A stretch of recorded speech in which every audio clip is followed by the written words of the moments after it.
Halo, kembali lagi di channel Rahasia Sukses. Pada kali ini kita akan membahas sebuah saham yaitu AKR Korporindo. Korporindo betul kan ya. Nah, jadi ini adalah saham, kita lihat ya.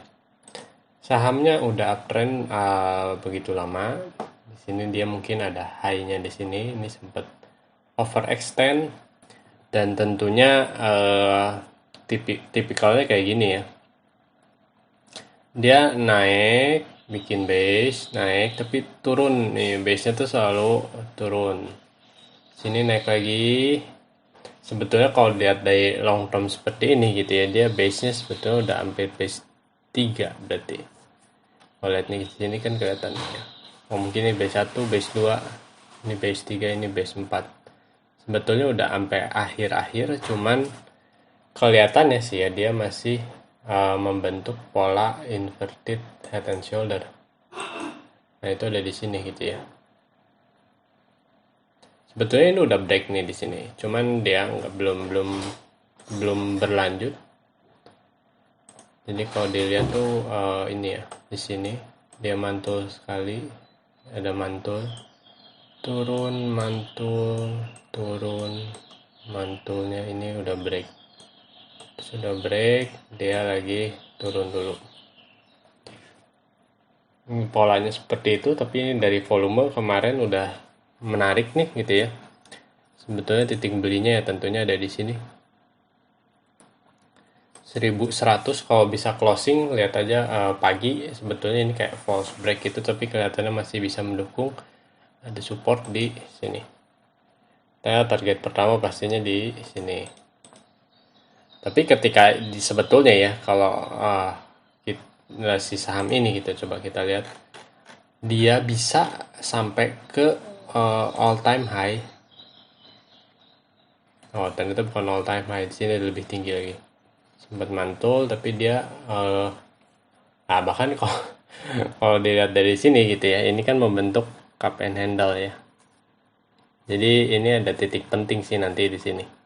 Kalau bisa break ya jadi cup and handle di sini.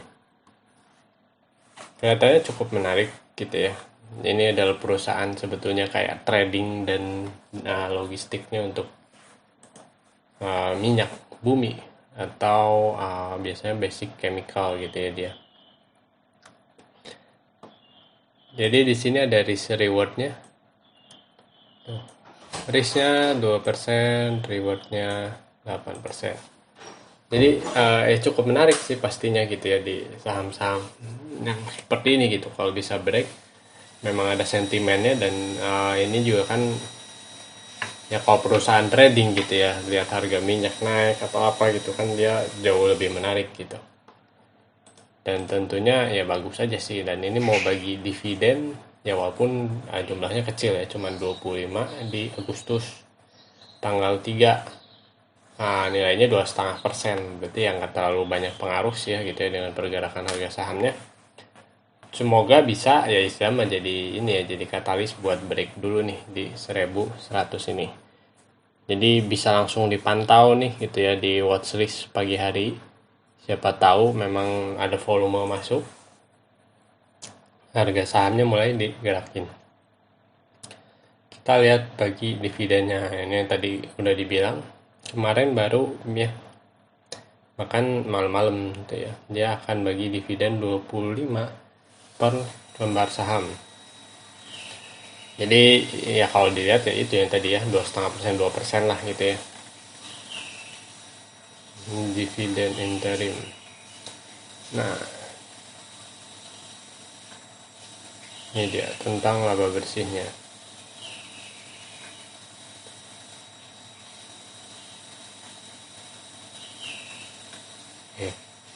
Ini pendapatannya, lihat naik 106%. Tinggi banget gitu ya, omsetnya naik tinggi gitu ya. Mungkin ya karena ini ya, karena permintaan migas di Indonesia mungkin bertambah.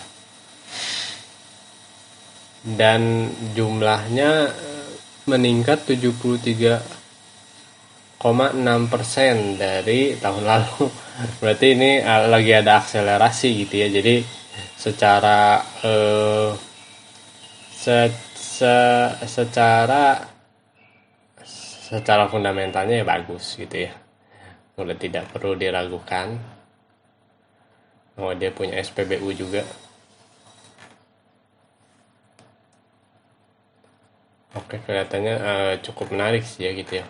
Kalau dari kinerja si Juninya dan si dividennya harusnya bisa menjadi sebuah katalis gitu ya. Di sini sebetulnya kayaknya ya kocokan maut sih.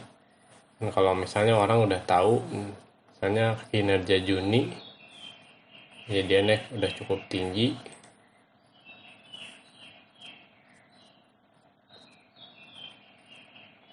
Di sini ini VCP banget nih.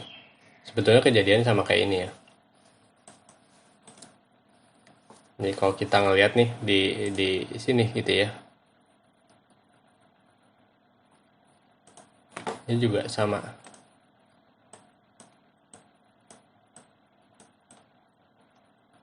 Turun inverted nih, ini ada dikit, terus naik. Ini sempat turun lagi, naik. Sebetulnya ini yang paling bagus gitu ya, VCP. Sama kan kejadiannya kayak sekarang.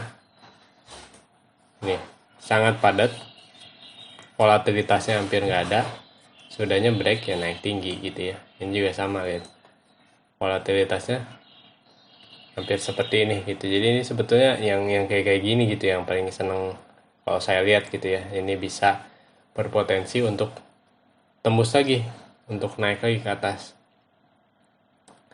Kadang ada yang ini ya, yang nargetin juga sesuai ini nih, berapa persen.